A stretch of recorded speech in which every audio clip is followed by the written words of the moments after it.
ನಮಸ್ಕಾರ ಕನ್ನಡ ಒನ್ಗೆ ಸ್ವಾಗತ. ನಾನು ಭಾಗ್ಯನಾರಾಯಣ ಬಗವರಪು. ನೀವೆಲ್ಲ ಫಿಲಮ್ಗಳಲ್ಲಿ ನೋಡ್ತಾ ಇರ್ತೀರಾ, ರಾಜಕಾರಣಿಗಳಿಗೂ ಬಿಸ್ನೆಸ್ ಮ್ಯಾನಿಗೂ ನಂಟಿರುತ್ತೆ.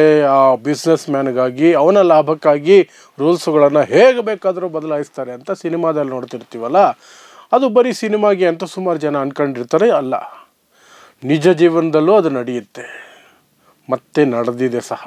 ಇದೇನು ಹೊಸದೇನಲ್ಲ, ಆದರೆ ಇದು ಬಹಳ ಬಹಳ ದೊಡ್ಡ ಮಟ್ಟದಲ್ಲಿ ನಡೆದಿರುವಂತಹದ್ದು. ಈ ಹಿಂದೆಯೂ ಸಹ ಸಾಕಷ್ಟು ನಡೆದಿದ್ದದು. ಯಾರ ಸರ್ಕಾರನೇ ಆಗಿರಲಿ, ಕಾಂಗ್ರೆಸ್ ಸರ್ಕಾರ ಆಗಿರಲಿ, ಜನತಾ ಪಕ್ಷದ ಸರ್ಕಾರ ಆಗಿರಲಿ, ಸಮ್ಮಿಶ್ರ ಸರ್ಕಾರಗಳಾಗಿರ್ಬೋದು, BJP ಸರ್ಕಾರ, ಎಲ್ಲ ಪಕ್ಷಗಳ ಆಡಳಿತದ ಸಂದರ್ಭದಲ್ಲಿಯೂ ಸಹ ಬಂಡವಾಳಶಾಹಿಗಳಿಗಾಗಿ ಸಾಕಷ್ಟು ರೂಲ್ಸ್ಗಳನ್ನು ಮೆಂಡ್ ಮಾಡ್ತಾರೆ, ಬದಲಾಯಿಸ್ತಾರೆ, ಅಥವಾ ರೂಲ್ಸನ್ನು ಕಿತ್ತು ಬಿಸಾಕಿರ್ತಾರೆ.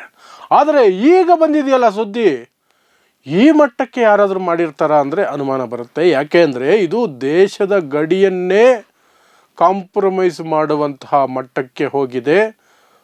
ಇಷ್ಟು ದೊಡ್ಡ ಒಂದು ವಿಚಾರ ಅಂತಂದರೆ ಯಾರಿಬ್ಬರ ನಡುವೆ ನಡೆದಿರಬಹುದು ಅಂತ ನಿಮಗೊಂದು ಈಗಲೇ ಒಂದು ಊಹೆ ಬಂದಿರುತ್ತೆ. Yes, Adani and mister Modi ಇವರಿಬ್ಬರ ನಡುವಿನ ಸ್ನೇಹದ ಕಾರಣಕ್ಕಾಗಿ ಅಥವಾ ಬೇರೆ ಯಾವುದೋ ಕಾರಣಕ್ಕಾಗಿ ಗುಜರಾತ್ನ ಕಚ್ ಭಾಗದಲ್ಲಿರುವಂತಹ ಪಾಕಿಸ್ತಾನದ ಗಡಿಯಲ್ಲಿ ರೂಲ್ಸನ್ನೇ ಬದಲಾಯಿಸಿದ್ದಾರೆ, ಅದಾನಿಗೆ ಲಾಭ ಆಗಲಿ ಅಂತ ದ ಗಾರ್ಡಿಯನ್ ಪೇಪರ್ ಹೇಳ್ತಾ ಇದೆ.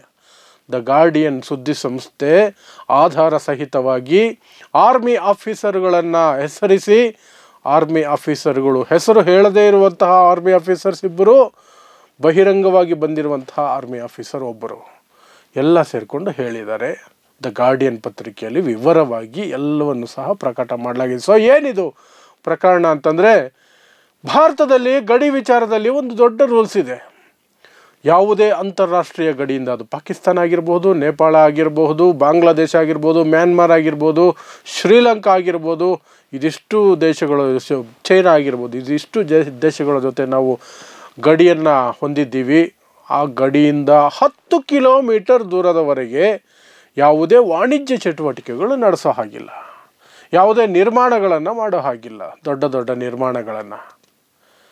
ಅದನ್ನು ಬ್ರೇಕ್ ಮಾಡಿದ್ದಾರೆ. ಯಾಕೆ? ಮಿಸ್ಟರ್ ಅದಾನಿ ಅವರಿಗೆ ರಿನ್ಯೂವಬಲ್ ಎನರ್ಜಿ ಪ್ಲ್ಯಾಂಟನ್ನು ಅಲ್ಲಿ ಸ್ಥಾಪನೆ ಮಾಡಬೇಕಿತ್ತು. ಯಾಕೆ ಮಾಡಬೇಕು? ಭೂಮಿ ತುಂಬ ಕಡಿಮೆಗೆ ಸಿಗುತ್ತೆ, ಅಲ್ಲಿ ಜನನೇ ಇಲ್ಲ, ಕಚ್ ಪೂರ್ತಿ ಮರಳುಗಾಡು, ಅಲ್ಲಿ ದೊಡ್ಡ ಮಟ್ಟದಲ್ಲಿ ಬಿಸಿಲಿದೆ. ಸೋಲಾರ್ ಪ್ಯಾನಲ್ಸ್ ಹಾಕಿದ್ರೆ ವಿದ್ಯುತ್ ದೊಡ್ಡ ಮಟ್ಟದಲ್ಲಿ ಸಿಗುತ್ತೆ. ಹಾಗಾಗಿ ಅದೇ ಜಾಗ ಬೇಕಿತ್ತು.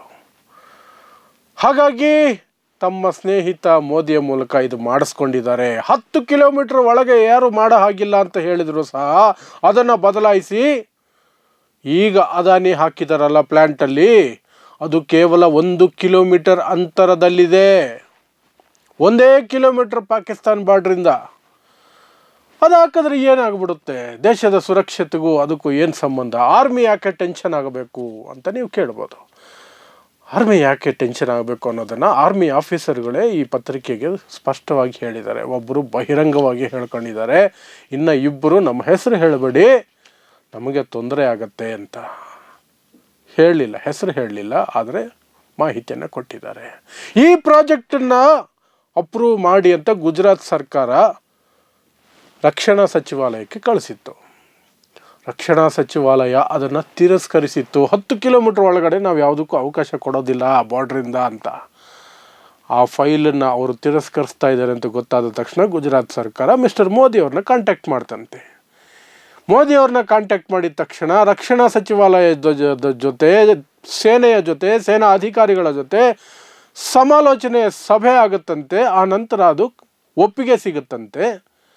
10 ಕಿಲೋಮೀಟರ್ ಅಲ್ಲ, 1 ಕಿಲೋಮೀಟರ್ವರೆಗೆ ನೀವು ಮಾಡ್ಕೋಬೋದು, ತೊಂದರೆ ಇಲ್ಲ ಅಂತ ಮಿಸ್ಟರ್ ಅದಾನಿಗೆ ಅಪ್ರೂವಲ್ ಸಿಕ್ಬಿಡುತ್ತೆ. ಅವರು ದೊಡ್ಡ ಪ್ಲ್ಯಾಂಟ್ ಹಾಕ್ಬಿಟ್ಟು ವಿದ್ಯುತ್ತನ್ನು ಉತ್ಪಾದನೆ ಮಾಡ್ತಿದ್ದಾರೆ.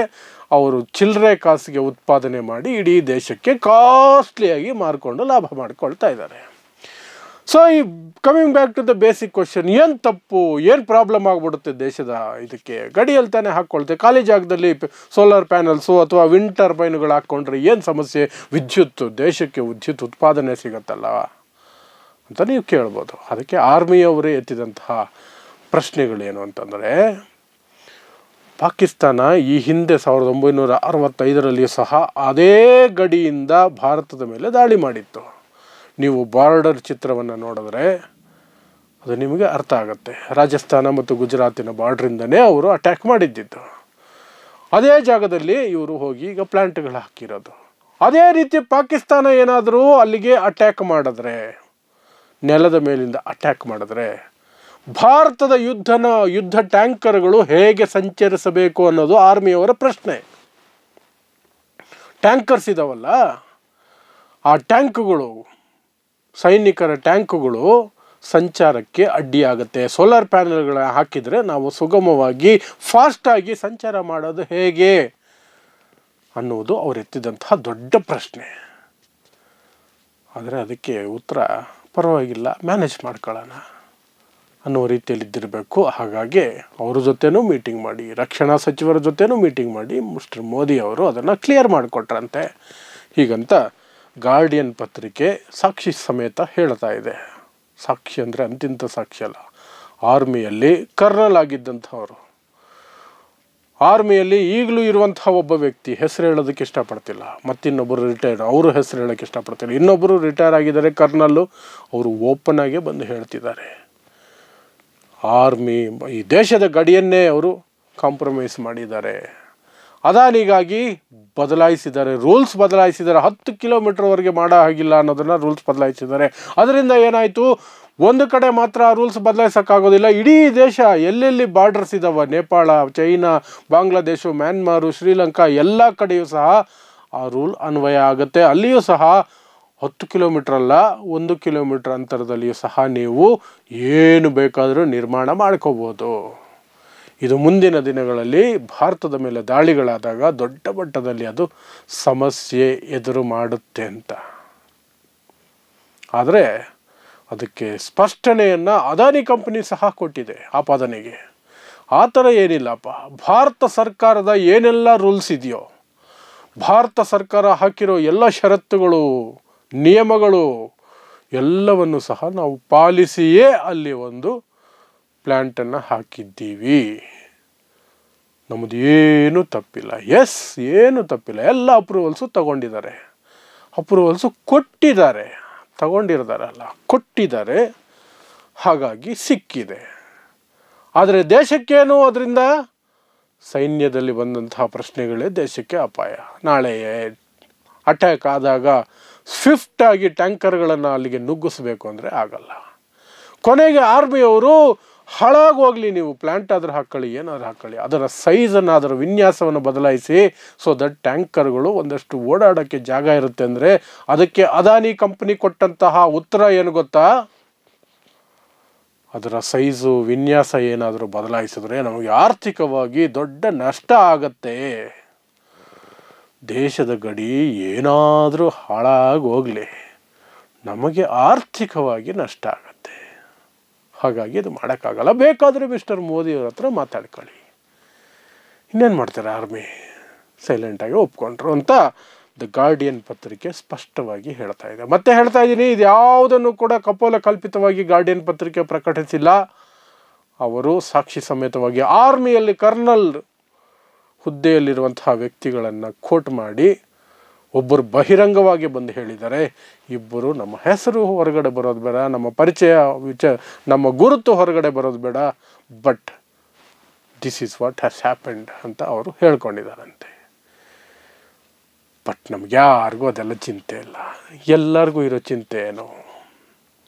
ಯಾವ ಮಸೀದಿಯ ಕೆಳಗೆ ಶಿವಲಿಂಗ ಹುಡುಕಬೇಕು, ಯಾವ ಮಸೀದಿ ಹೊಡೆದಾಕಿ ನೆಕ್ಸ್ಟ್ ದೇವಸ್ಥಾನ ಕಟ್ಟಬೇಕು, ಹಸುವಿನ ವಿಚಾರದಲ್ಲಿ, ಇನ್ಯಾವುದೋ ವಿಚಾರದಲ್ಲಿ ಗಲಾಟೆಗಳು ಮಾಡಬೇಕು, ಅಥವಾ ಮುಸ್ಲಿಮರನ್ನು ದ್ವೇಷ ಮಾಡಬೇಕು, ಅಥವಾ ಅಲ್ಪಸಂಖ್ಯಾತರನ್ನು ದ್ವೇಷ ಮಾಡಬೇಕು, ಹೇಗಾದರೂ ಮಾಡಿ ಹಿಂದೂ ರಾಷ್ಟ್ರ ಮಾಡಿ ದಲಿತರನ್ನು ಮತ್ತೆ ಅಸ್ಪೃಶ್ಯರನ್ನಾಗಿ ಮಾಡಿ ಅವರ ಮೇಲೆ ಸವಾರಿ ಮಾಡಿ ಅವರ ಗುಲಾಮಗಿರಿಯನ್ನು ನಾವು ಆಸ್ವಾದಿಸಬೇಕು. ಇಷ್ಟು ನಮಗೆ ಈಗ ತುರ್ತಾಗಿ ಬೇಕಾಗಿರೋದು. ನಮಗೆ ಬೇರೆ ಯಾವುದ್ರ ಬಗ್ಗೆಯೂ ಚಿಂತೆ ಇಲ್ಲ ನಮ್ಮ ಜನಕ್ಕೆ. ಮತ್ತು ಮಾಧ್ಯಮಗಳು ಸಹ ಅದನ್ನೇ ಬಿತ್ತುತ್ತಾ ಇರ್ತಾರೆ, ಅದನ್ನೇ ತೋರಿಸ್ತಾ ಇರ್ತಾರೆ, ಅದನ್ನೇ ನಿಮ್ಮ ಮನಸ್ಸಲ್ಲಿ ಓಡೋ ಹಾಗೆ ಮಾಡ್ತಿರ್ತಾರೆ. That's all. ಗಡಿ ಹಾಳಾಗೋಗಲಿ, ಇನ್ಯಾವನು ಲೂಟಿ ಮಾಡ್ಕೊಂಡೋದ್ರೆ ಲೂಟಿ ಮಾಡ್ಕೊಂಡು ಹೋಗಲಿ, ಇನ್ನೇನಾದರೂ ಆಗಲಿ, ಗಾರ್ಡಿಯನ್ ಅಲ್ಲ, ಗಾಡೇ ಬಂದು ಹೇಳಲಿ, ವಿ ಡೋಂಟ್ ಕೇರ್. ಗಾಡೇ ಬಂದು ಹೇಳಿದ್ರು ವಿ ಡೋಂಟ್ ಕೇರ್ ಅಷ್ಟೇ. ನೋಡ್ತಾ ಇರಿ ಸಮಾಜಕ್ಕಾಗಿ ಕನ್ನಡ 1 ನ್ಯೂಸ್. ನಮಸ್ಕಾರ.